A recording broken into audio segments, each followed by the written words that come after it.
I did it all for the money. When a player had to eat, that one a damn thing funny. Hey, I did it all for the money. Hey, I did it all before. Rob people so dope. Gang banging, shooting pistols, running from the dance folks. And I was known for eating anything you asked for. Soft, hard, green, brown, niggas even had drum. Welcome to the Playing with the Church Money podcast. I'm your host, Brother Will Williams, and today we're going to talk about Sheryl Stapleton Williams and the allegations made against her that she's been funneling money and basically scheming. APS, New Mexico's biggest public school district, out of $5 million over several years now, and she's Albuquerque's, New Mexico's, I guess, top Democrat politician. She was the majority whip of the legislature, and it said that she worked with APS since 1984, and he had a company, or had ties to a company, U.S. Robotics or U.S. Robotics Management or something like that. Excuse me, I'm paraphrasing. She's tied to this company, and being that she was one of the people over at APS, she was able to secure a contract for this company to produce some educational software, and the software was never produced, but the money was invoiced, and there was invoice submitted for the money, and there's other allegations that she funneled some money to a restaurant that's either run by her brother or her husband. I'm not exactly sure. I think it's her brother, but I could be wrong. I know the brother, I'm pretty sure. It's pretty sad for the community, man, when we have one of the top African American politicians involved in something like this. People have talked about it in the past, or have had rumors about something shady going on in the past before this had popped up. It's not looking good. She hasn't been indicted. There was a search warrant for her house. I guess some records and documents were taken and so on and so forth. I guess $5 million came up missing. So my thing is, she's tied to another politician, Manny Aragon, I want to say his name was, and he was tied to funneling money from the construction of the federal courthouse. And so before he had went in, he had set up for the creation, passed the bill, or introduced the bill to create the African American Performing Arts Center, and it's named after Sheryl Stapleton Williams. So it's just not looking good overall, just the aesthetics of it all. But one of the things, if it is true, hopefully the sister, she comes out on top, and that there was some discrepancies, or maybe some paperwork wasn't filed, or whatever the case may be. She has resigned, so that's not another good sign, because I know if I'm innocent, I ain't going nowhere, regardless of how it's going to look. I'll fight it out, and that's how it's going to be. So hopefully she'll come out on top, but if not, she'll get her just dues, and it'll be well deserved, being that we here in New Mexico have one of the lowest educational systems, and being a member of the African American community and one of the leaders of the African American community. More foresight should have been taken, and if it is true, $5 million is a lot of money. I know Disney donated, I want to say, about $4 million for the Hispanic Cultural Center to build their amphitheater, which is a performing arts center, which seats, I want to say, like 2,300. So, I believe that, if that was the case, you could have built something in the community that was, more beneficial to the community, but it's something that hasn't been established as far as guilt. So we're going to wait and see what the outcome of the investigations, the search warrants entail, and we'll see what happens. And so we're just going to go ahead and segue from the Sheryl Stapleton Williams issue over on to hold on. Let's stay on the Sheryl Stapleton Williams for a minute. So this is one of the issues we have in the community, where we have a lot of people that look out for their self interest, as you should. However, when you are using tax money from other people in the community to enrich yourself, it's not beneficial to the community whatsoever. So this is going to be one of the series we're going to be doing on Playing with the Church Money podcast. Accountability in our own community to make sure that we're doing what we're supposed to be doing, and the leaders are supposed to be doing what they're supposed to be doing. So if you go to one of these community events, or you go to a budget meeting and they allocate some money and you say you're going to go ahead and build this or you're going to build that, and you don't build the money, we need to talk to you. We need to get you on the hot seat so we can understand what happened, and then maybe we can help with the progress of that also. And everything we're going to discuss ain't about guilt or someone being in the wrong, but if it seems like that, we want to talk about it, we want to discuss it with you. So with that being said, let's go ahead and segue over to this, just because we're staying in the local discussion. 50 or $70 million stadium, 10,000 seat stadium. I'm not sure what's going on, but that's not, it just seems like what's going on here is you have these builders in these states where, like New Mexico, where we have probably not a lot of skilled laborers as a majority. So, you have your educated people, your upper management, your management, and your people who are involved in that. And down at the bottom of almost every business, you're going to need skilled labor. And it seems like in New Mexico, there's a shortage of skilled labor, whether it be hospitality industry or construction or whatever it may be.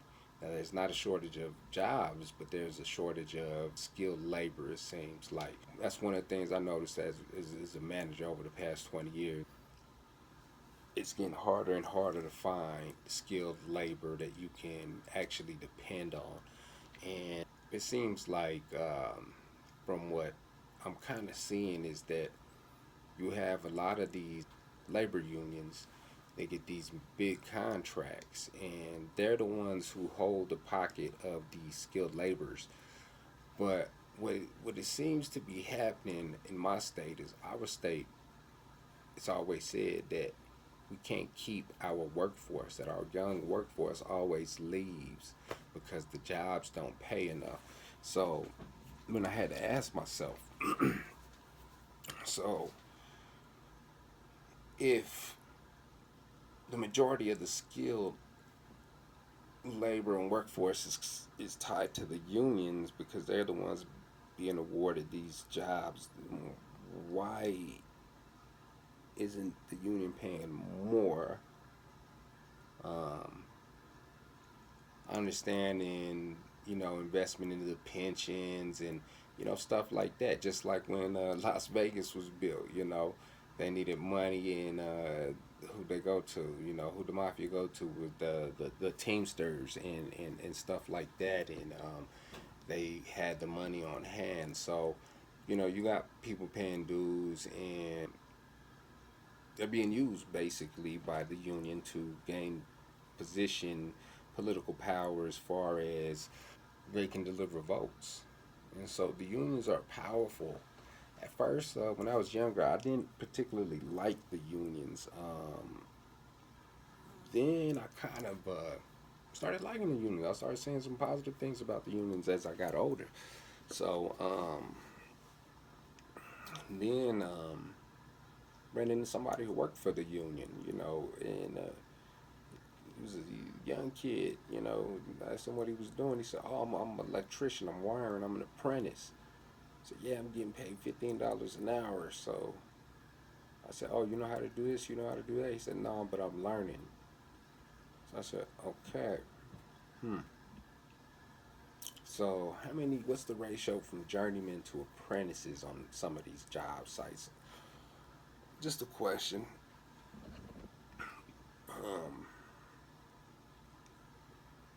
I didn't really, think about it till, when the stadium issue came up. And I said, well, the guys doing the Facebook are probably going to get the same contract as for this, overpriced stadium, and they're going to underpay the employees. So, you know, uh, if you're going to pay students, why not pay the students from the community college or the universities or the trade school, the local trade schools? And if they're going to be learning the same thing, that's what it is. Or the local businesses that aren't union, you know, they would definitely be able to pay their employees more money. And so it's something that needs to be looked at. Yeah, they probably might not deliver the vote the way you want it to, but they would definitely benefit from the better pay. The community would benefit from the better pay. The city would benefit. The businesses would benefit from the better pay. So the bidding processes, some of these contracts, automatically you're being outbid by these unions. Is it rigged because they can deliver the vote? My tax dollars shouldn't go to an overpriced stadium so a union can underpay their employees, so when vote time comes around they can deliver the vote. No. Stuff like that shouldn't work. So maybe that's one of the reasons the young are leaving. But if we figured out how to not cheat ourselves and hold ourselves hostage to these unions who can deliver the vote, that's something else we need to look at in our community. We need to organize more unions in the African American community. That's what Martin Luther King got assassinated for. He went to Memphis to help out the garbage workers, on strike. When you start looking at that, one thing that overrides all political parties is labor. Whether you're Republican or Democrat, you go to work and you get taxed the same. It doesn't matter. So you may have to go to work with a Republican. You may have to go to work with a Democrat or somebody who has socialist ideology. But at the end of the day, you're still getting taxed by the same government. So all that stuff is out the window. We need to look at that. We can deliver the vote, but it don't have to be from the black conservatives. It doesn't have to be from the black liberals or Democrats. It can be from the black working class. I believe wholeheartedly that's where we need to be moving our energy towards, because we're being out maneuvered and out schemed the whole time. During COVID, you got so many of our people sitting back scared to do anything. I don't want to get a vaccine. You scared to get a vaccine. You scared to get out there and do anything. Work. You'd rather sit back and collect a little $700 a week instead of collecting $6,000, $7,000, $8,000 a week or more by providing these transportation services for these people who need to get medical checkups. For these people that's provided. If you don't believe in it, well, hey, we could have been getting these paychecks, these contracts, transport and medical transport, food catering for some of these COVID facilities, some of these other facilities that were housing people. If we had hotels, we could have been housing, getting some of these COVID hotel contracts. But instead, we're scared. We hold ourselves hostage by fear. And we allow these people to set the narrative. So that's one of the themes you're going to keep hearing me say. We're playing with the church money. We keep letting these people play with us. They setting our narrative, and then we falling for it. We at each other's necks, crabs in the bucket. We have to start setting our own narrative, man. Y'all out here following these dummies. We could have been getting big contracts. There's people getting big money, getting rich off of COVID contracts. But y'all want to be scared of everything. Vaccines. Then if y'all ain't scared of vaccines, y'all don't want to go out. Y'all scared of come on, people. We have to have better organization skills in this. We need to work on some organization. We need to work on some of these politicians and some of these leaders that aren't being held accountable by our community until they're being held accountable by the other communities. by law enforcement, by their employers. We got to step our game up. So playing with the church money, we're going to start discussing these issues. Some of y'all ain't going to want to hear it. Some of y'all ain't going to want to talk about it, but things we got to talk about, things we got to hear. So it is what it is. We'll be revisiting this discussion. I'm going to have some people who are work for unions and people who are against unions, and we'll probably have a little discussion on the pros and cons. I'll do a little bit more research and deliver some history on some of the unions and some of the major people in the civil rights movement that may have been involved in some of the organizations of unions and how unions played a beneficial part in the civil rights organizations, in the civil rights movement. We'll be discussing that. We'll keep you posted on any further news on the Sheryl Stapleton Williams, and we'll keep you posted. See what we can do about these contracts going to the same people. I mean, if you're paying me $15 an hour and I'm an apprentice, why can't the kid from C&M or the 35-year-old man who's been working electrical all his life, who's going to get certified at C&M or UNM or whatever, continuing ed, why can't he get that contract? And why is that $15 contract not $20 contract? We have to understand these people are holding the cities hostage with votes. So they're making you accept a 10,000 seat stadium for $70,000. I don't know, man. I don't know where they're getting this math from. We need to have an understanding. I think somebody needs to do some more explaining on the bidding and who bid and who is being considered for this 70 to 80 million, and can the community, the companies in the community who aren't unionized, can they come together and give you a better bid? Can the university? I mean, we were industrialized at a certain point, so it was a certain point where high schools were making war supplies and stuff like that a lot. That's why you had shop classes and stuff like that in your high school at a certain point, and they kept them for a while. But if you don't think your university or community college or trade school can't produce a workforce that would be able to engineer a stadium, then we need to look at what kind of training, what kind of education is needed for that.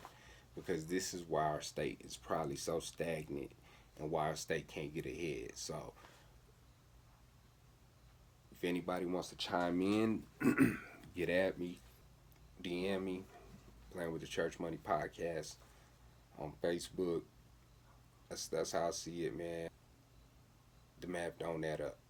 So we need to know who is being considered for this. Is this one of them just being that Sheryl Stapleton Williams got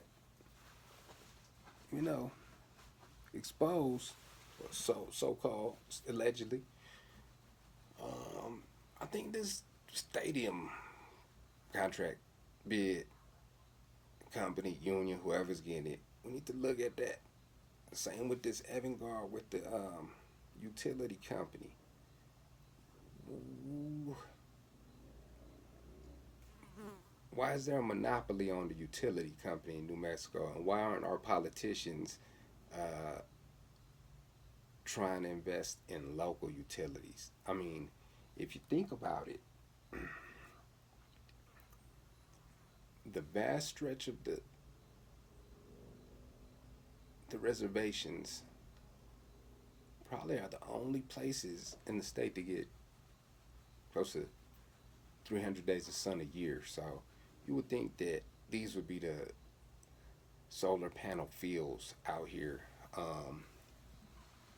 that would help the Native Americans enrich themselves a little bit better, maybe provide infrastructure as far as plumbing, where they don't have none, or real roads instead of chemical treated dirt.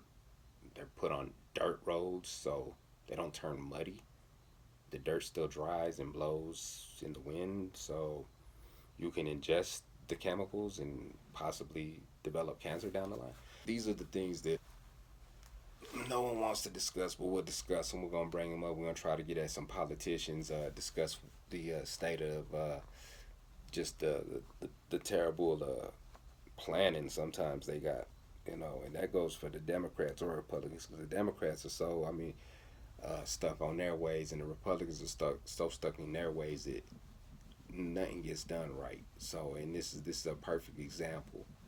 People pulling together for $50 to $80 million for a stadium for 10,000 people.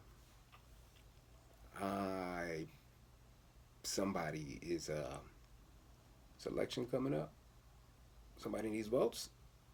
Yeah, that's probably it. So we're gonna see if anybody's playing with the church money, man. So we'll keep you posted on Sheryl Williams. We're gonna try to do some digging on this contract for the stadium and this Facebook contract. We'll see these guys getting paid $15 an hour, apprentices. So why don't we have students building the stadium? You could probably get more money out of your investment instead of $70 million for 10,000 seats. That's all I'm saying. So we'll keep you posted. Anybody else want to add to the discussion, go ahead. Maybe I'm off a little. Go ahead, feel free to leave a comment. And catch you on the next episode. Probably be discussing cancel culture, critical race theory. Once and only one time. We're going to keep it real short. I'm not trying to waste my time on nonsense, distractions. So we're gonna address it and move on. But we'll keep you posted on this Sheryl Stapleton Williams investigation and the what's turning out to look like a fraudulent stadium deal. Keep you posted on this, and then have some more stuff we can discuss in the comments. Possibly another follow-up episode for this one, just with some people that are in the actual union. Probably do something live. But for now, y'all have a blessed day. Playing with the Church Money Podcast, baby.